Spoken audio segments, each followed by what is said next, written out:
تو اس کے اندر بھی مسائل کا سامنا ہے وہ نہیں ہو پا رہا.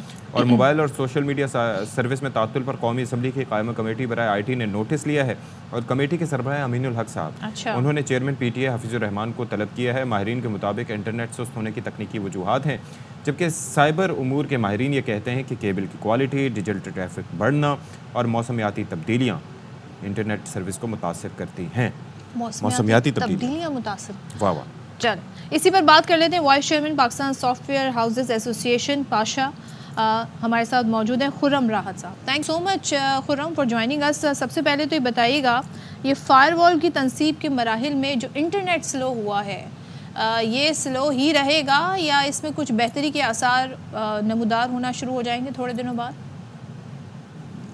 السلام علیکم جی, آپ کا بہت شکریہ, آپ نے مجھے مدعو کیا اس موضوع پہ بات کرنے کے لیے. تو جو آپ کا سوال ہے کہ کیا بہتر ہو جائے گا, میں جو ہے ریپرزینٹ کر رہا ہوں آئی ٹی انڈسٹری کو, اور آئی سنسیئرلی ہوپ کہ آپ جو کہہ رہی ہیں وہ واقعی ایسا ہو کہ اگر یہ ٹیسٹنگ ہو گئی ہے اور اس کے بعد چیزیں نارملائز ہو جائیں گی, کیونکہ آئی ٹی انڈسٹری کو بہت مشکلات کا سامنا ہے. اور اگر میں اس کو کہوں کہ اس کو میں 4 حصوں میں اگر تقسیم کر دوں کہ جو سیکٹرز متاثر ہوئے ہیں, سب سے پہلے تو اس میں جو سب سے بڑا سیکٹر متاثر ہوا ہے وہ ہمارے فری لانسر کمیونٹی ہے, کیونکہ most of them they work from home اور وہ موبائل ڈیٹا کو یوز کر رہے ہوتے ہیں.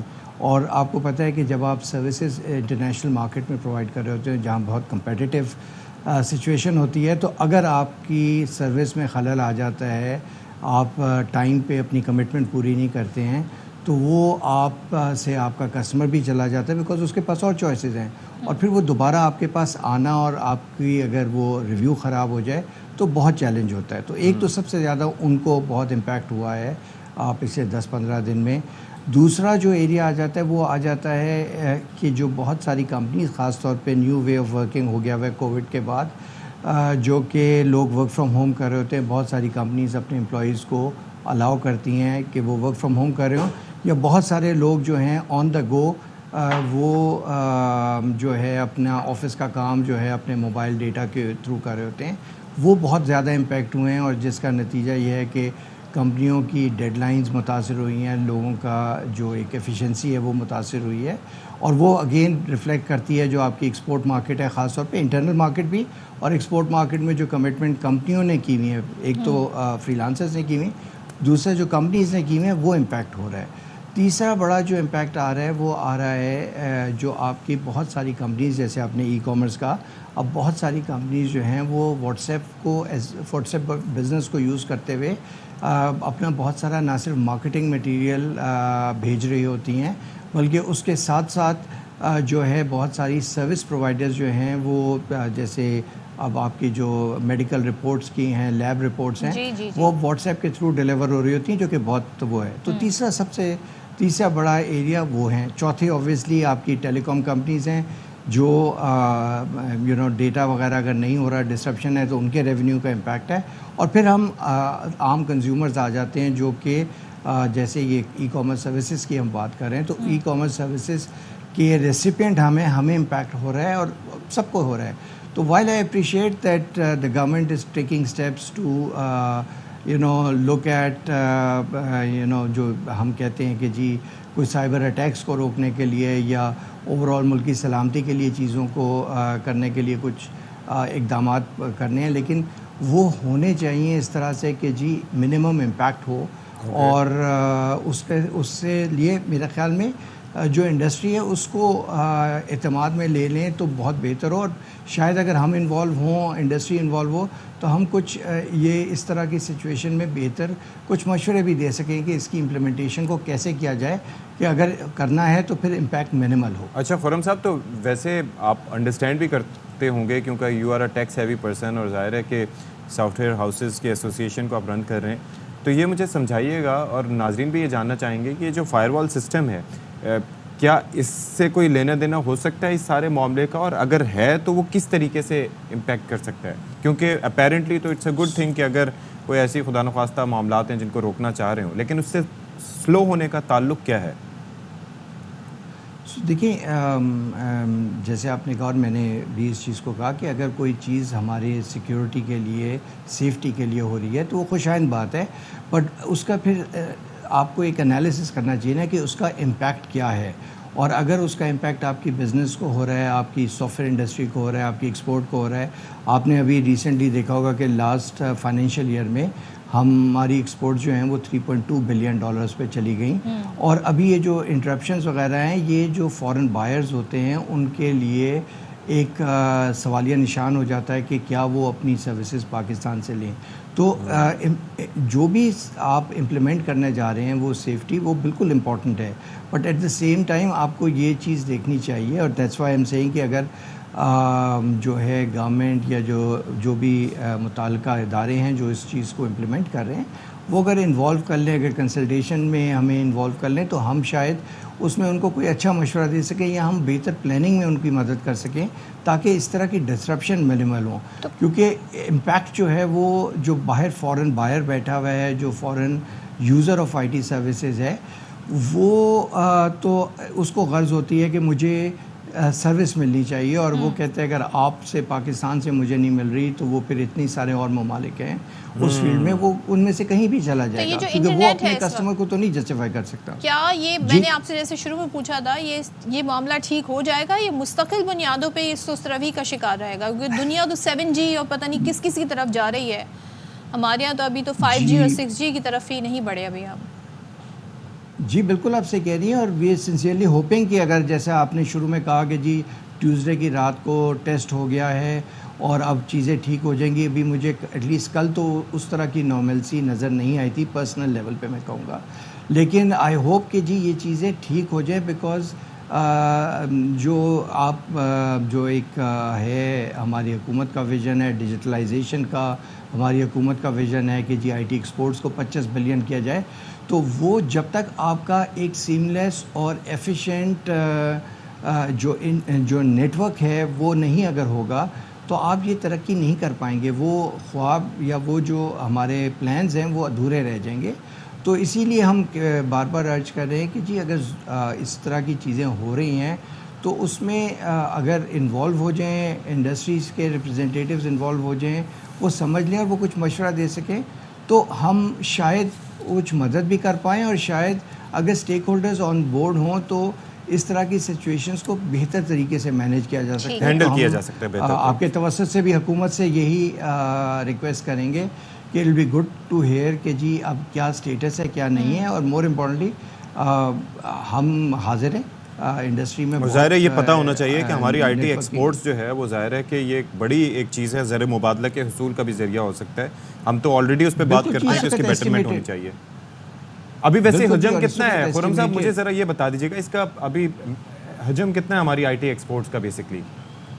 سو جی ہم نے لاسٹ ایئر جو رپورٹڈ ہے ایکسپورٹس وہ $3.2 بلین کی ہوئی ہیں، جو کہ کوئی 2.5 بلین سے اس سے پچھلے سال سے بڑھی ہیں، وچ از جو ایک خوشائند بات ہے.